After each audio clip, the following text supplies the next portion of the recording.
Hey, I'm Andy Spear, Performix athlete, and today I'm going to take you through my dumbbell strength conditioning workout. This workout consists of 4 distinct complexes or series, each focusing on a different aspect of the strength and conditioning continuum.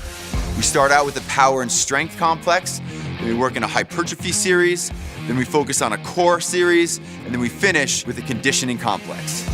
So before we get started with the workout, make sure you go through the entire warm-up, which is listed on the page below at bodybuilding.com. Let's get started. So the first complex we're gonna get into is our strength and power complex. The 3 exercises in the complex are gonna be your dumbbell clean, your push press, and your front squat. This complex we're gonna do for 5 rounds of 3 reps per exercise, and we're gonna rest 60 to 90 seconds between sets. I want you to go as heavy as you can while maintaining proper form, of course. The dumbbell clean is gonna focus on that shallow hip extension, really explosive, similar to a barbell clean or a kettlebell swing.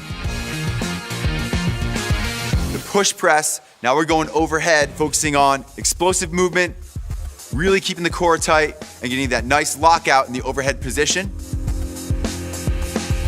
And then the dumbbell front squat, holding the dumbbells in that rack position. You can either go palms in or palms facing your chest. Either one's cool. But remember, vertical torso, core control. I want a controlled motion on the descent, and then fire it up as you come out of the hole.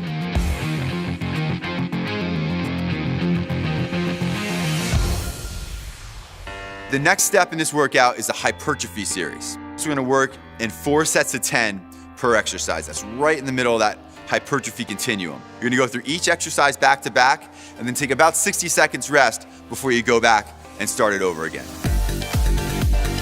First exercise is gonna be your dumbbell crush press. We're gonna do this on the floor, so you don't need a bench of any kind. The crush press, you're gonna squeeze those dumbbells together like you're pushing in at the top of a fly as you go through that pressing motion. It's gonna really increase the time under tension of your chest, your pectoral muscles during that floor press. After the floor press, set the dumbbells down, you're gonna get up, we're gonna do a set of 10 bent over rows. Again, don't rush through the rows, give me a big squeeze at the top, pulling the elbows up, working on time under tension, muscular tension for this hypertrophy complex. After the bent over rows, you're gonna go into a reverse lunge. You're gonna do 10 reps on each leg. You're gonna pick one side, do 10, and then the other side, do 10. 2 options as far as where you hold the dumbbells on this. You can hold them down by your side, but if your grip's getting a little shot, because sometimes it does on these, you can hold the dumbbells in the rack position. Either one is cool. The rack's gonna give you a little more core work. Down here, it's gonna give you a little more grip work, so wherever you're at, it's gonna work the legs just the same. Next up is our core focus dumbbell series. You're gonna go 2 rounds on each arm. You go through the entire 4 exercises with your right hand, take a short break, then go through the entire 4 exercises with your left hand.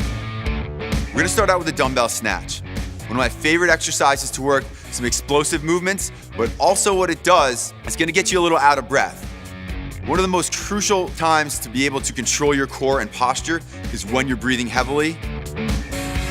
When we're doing the farmer's carry, one thing I want you to focus on is shifting your body weight slightly towards the side of the dumbbell. Your body's gonna wanna naturally shift away from it to bring that dumbbell closer to your center of gravity as a compensation. Shift your shoulders slightly towards that dumbbell. It's gonna straighten you out and you're gonna walk that 100 feet down and then get down on the floor for the get up sit-ups. 2 things I want you to focus on this. One is the arm with the dumbbell in it is locked out completely straight and your eyes are gonna be on that dumbbell the whole time. That's gonna help keep the balance of that dumbbell as you keep it overhead. The get up is more of a rolling motion, so a little trick. You're gonna push through your heel that's on the floor on that bent knee side. You're gonna do 8 reps of that, set the dumbbell down, and now we go into our single arm plank row. It's like a renegade row, but we're just gonna use one arm at a time. I like to elevate the other hand. That gives you full range of motion in that row, so you're not selling yourself short at the bottom there. Little wider stance in back. Make sure you maintain that proper hip stability so the hips are squared up to the floor. So everything's squared, shoulders, hips, nice tight rowing motion, and return. Take a short break, and then do the whole thing all on your left side.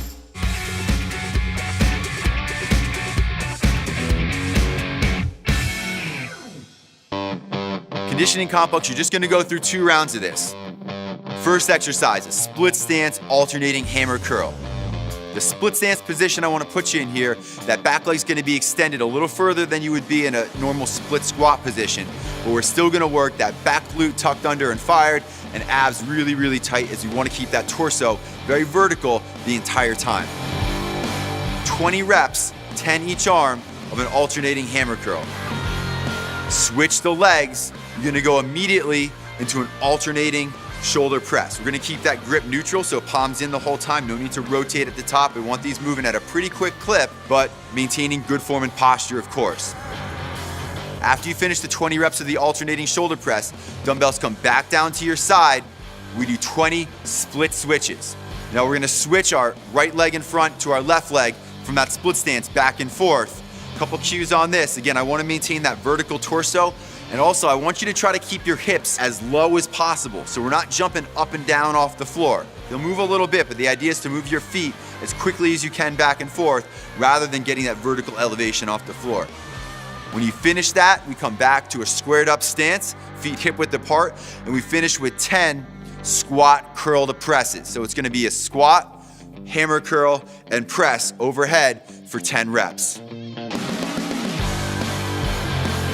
You're gonna rest about 60 seconds and then do that one more time to finish off the workout.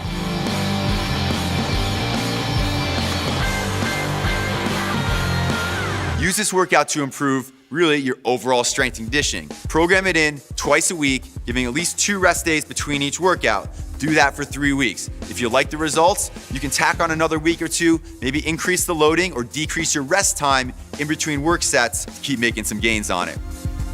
So if you have any questions on this workout, find me on Instagram or my website, spearstrength.com. And for more free videos and articles like this, keep coming back to bodybuilding.com.